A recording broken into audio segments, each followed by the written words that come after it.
Recently released, we have a brand new trailer for Jason Reitman's upcoming Ghostbusters Afterlife. This trailer shows off what will be very important plot details, so if you're wishing to go into this movie unknowing of anything, I suggest you leave this video now. This video will contain minor spoilers, but not any sort of leaked information from the screening of the film. Therefore, I urge people not to comment any spoilers out of respect for everyone else. This new trailer and new poster gives us hints towards the original Ghostbusters, Gozer the Gozerian, Egon's past after Ghostbusters 2, along with our very first look at him in the trailer.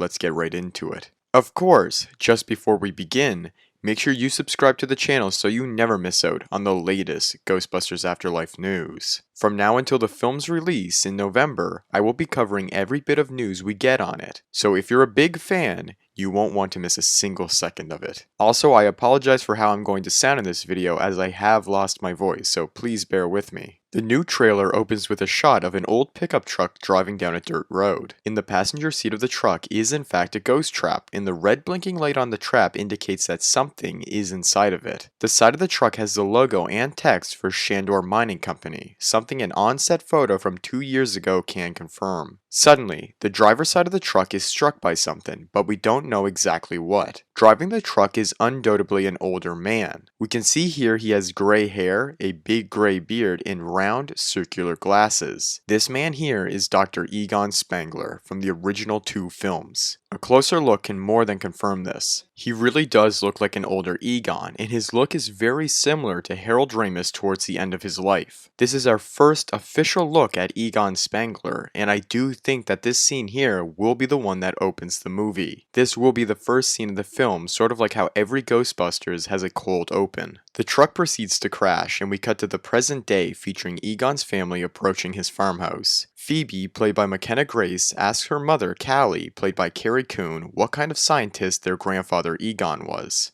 Callie responds that she doesn't even know, implying her and Egon had some sort of estranged relationship. This estranged relationship is something that will be developed upon in the film, but we don't know too much so far. We see Egon limping through the front yard of the farmhouse, holding possibly the same ghost trap from the truck in his hand. The limp is most likely due to the crash which left him injured. Egon then makes it to the front door of his house and holds the trap out in front of him. Creeping up on him is some sort of invisible creature or being, thumping closer and closer. We can see its footprints down in the mud, and based on the sound it makes, I think that this creature is in fact a terror dog. It would also be the same terror dog that hit Egon's truck off of the road, because in both scenes it features it being invisible. Egon steps on a foot pedal, but it isn't the one to the trap. This one seemingly uses a massive amount of power and energy, causing sparks to fly and the lights inside of his house to flicker out. The ghost trap is then lowered into the floorboards to be hidden away, but it is found years later by Phoebe. Phoebe takes the trap to her school, and her teacher, Mr. Gruberson, played by Paul Rudd, immediately recognizes the trap, assuming it's a replica before finding out that it is real. The character of Mr. Gruberson is someone who is a fanboy of the Ghostbusters, and he knows all about them. A new piece of the wonderful score is played, and it does sound really amazing. We see an orange specter flying out of the mine, and then it zooms into this place. My theory is that this is inside of Shandor's mine, but this here is in fact the entrance to a Gozerian temple. And since it is a Gozerian temple, that means it must possess a gateway of some sorts, something that Phoebe actually does mention. Next is the reveal of the Mini Puffs, miniature versions of the Stay Puft Marshmallow Man, which come to life in form from the actual marshmallows inside of their packaging. And yes, these little marshmallows do have very vicious, murderous tendencies. They can also survive extreme mutilations to their bodies, apparently. The kids, composed of Phoebe, her brother Trevor, and classmate Podcast, are shown in the worn-out Ecto-1 on the hunt for the new ghost, Muncher. Muncher appears to be a Slimer-type ghost, seen trying to eat a fire hydrant before the kids chase him away. We're also blessed with another amazing score, this time a rendition of the original Ghostbusters theme, as the kids are in pursuit of Muncher.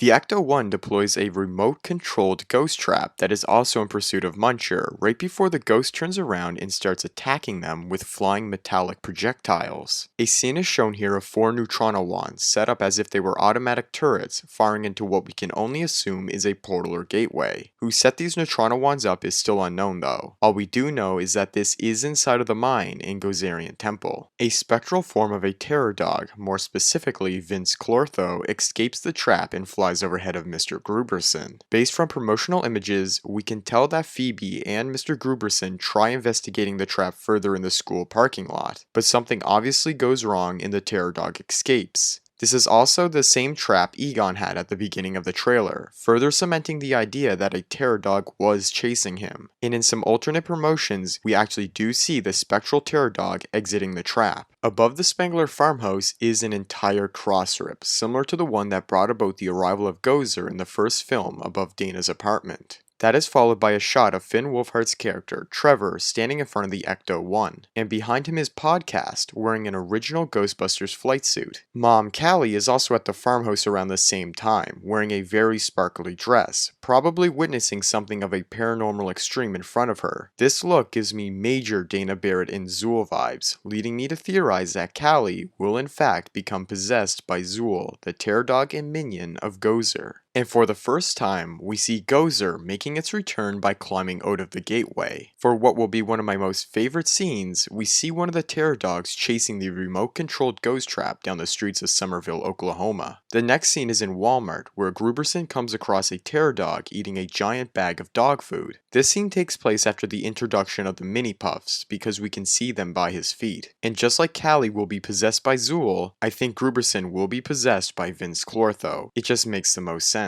The terror dog notices Gruberson and proceeds to chase him through the Walmart. To close the trailer off, we get an epic shot of the Ecto-1 making a daring jump as if it were a car for stunt driving. This trailer featured some heavier story elements that weren't previously in the others, giving us a better idea of the direction that this film will take. Undoubtedly, it's going to carry a lot of emotional and nostalgic weight. And along with the international trailer we got, a new international poster for the movie has also been released. Before we break down all the little details in this poster, I do have to warn you, there are some spoilers contained within. Big plot spoilers. If you're someone who already doesn't know too much and doesn't want to, now would be a good time to exit the video. The spoilers are only ones that Sony has released and acknowledged within their own promotional pieces, so none of this is leaked. With that out of the way, let's break it down. At the bottom of the poster, we can see that the film will be using the tagline, "Discover the past, save the future," which is very fitting. Above it is the foot pedal for the ghost trap that has 2 mini puffs causing mischief on it. The foot pedal has had some minute changes and upgrades over the years which can be apparent to major fans of the franchise. The ghost trap on the other hand is relatively the exact same as it was in the first film, just with some paint chipping and wear effects to make it appear much older and more used. We can also see Muncher being sucked into it. The Ecto-1 is present, with Phoebe sitting on the gunner seat once again, the Neutrino wand in hand. The Ecto-1 is heading in the direction of Egon's farmhouse, which we can see in the distance. We get a better look at McKenna Grace's Phoebe, who I must say looks an awful lot like a younger or a descendant of Egon Spengler. She is holding the Neutrino wand, which is a part of Egon's very own proton pack. The proton pack and the wand have certainly been updated throughout the decades, as we will see in this film. Next to her is friend and classmate Podcast, played by Logan Kim. On his head are the upgraded Ecto goggles that have a Polaroid camera attached within them. He's also holding a microphone boom arm, fitting the fact that his character is nicknamed Podcast, and also because he hosts a conspiracy theory podcast in the film. On the right hand side, we see Celeste O'Connor's character Lucky. She's holding an updated piece of old equipment, this time being the PKE meter. On the back of the meter, we can see a red button that has never been there before. As to what this button does, via the toys that have hit store shelves along with Adam Savage's Tested, the button activates a new taser mode installed on the meter. This new upgrade of the PKE meter will allow its user to shock and tase ghosts. Here we have Paul Rudd as Gary Gruberson, and there's not too much to say about him here. But to his left is Trevor, holding a flashlight, helping cement that the fact that his character is big into cars and mechanics, he is wearing a t-shirt that has a car on it. It's a nice little and subtle touch. But for the big reveal of this poster, behind Trevor we have the silhouette of 3 men.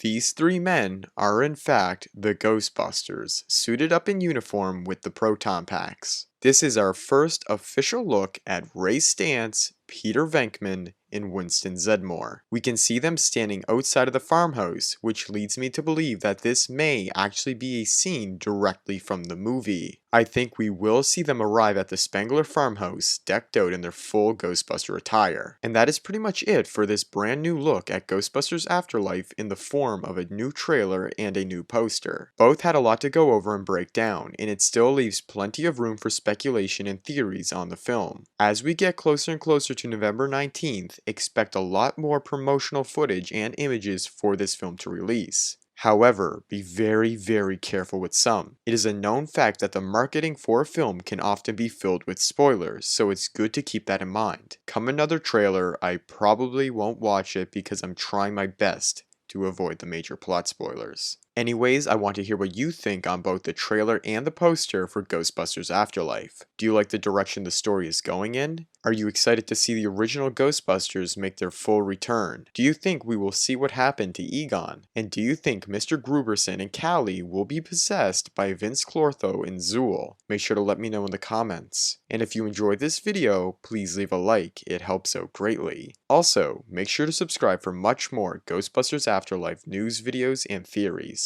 Thanks everyone for watching, stay safe, and have a great day.